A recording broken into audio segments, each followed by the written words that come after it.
সরকারের নেয়া নানা প্রবাসী বান্ধব উদ্যোগ যেমন আনুষ্ঠানিক স্বীকৃতি, নিয়ম সহজীকরণ এবং নগদ প্রণোদনা বৃদ্ধির ফলে রেমিটেন্স প্রবাহে আশাব্যঞ্জক প্রবৃদ্ধি দেখা যাচ্ছে।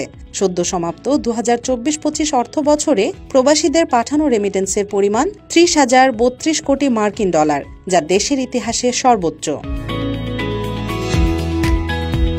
অর্থ বিভাগের সদ্য প্রকাশিত মধ্যমেয়াদী সামষ্টিক অর্থনৈতিক নীতিপত্র অনুযায়ী চলতি বছরের মার্চে দেশে একক মাসে সর্বোচ্চ 329 কোটি ডলারের রেমিটেন্স এসেছে, যা মাসিক রেমিটেন্সের সর্বকালের রেকর্ড। প্রবাসীদের উৎসাহিত করতে সরকার নগদ প্রণোদনা বাড়িয়ে 2.5% করেছে, পাশাপাশি বিভিন্ন বিধিনিষেধ শিথিল এবং আনুষ্ঠানিক স্বীকৃতির ব্যবস্থা চালু করেছে।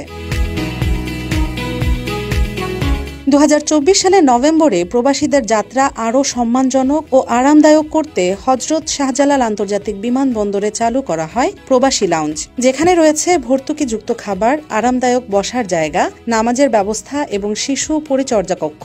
এসব উদ্যোগ প্রবাসীদের প্রতি সরকারের দৃষ্টিভঙ্গির ইতিবাচক পরিবর্তনের ইঙ্গিত দেয়।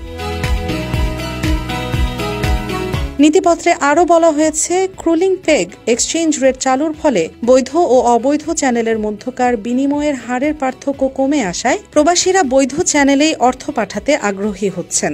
এতে রেমিটেন্স প্রবাহ বাড়ছে এবং বাজারে বিনিময় হারও স্থিতিশীল থাকছে।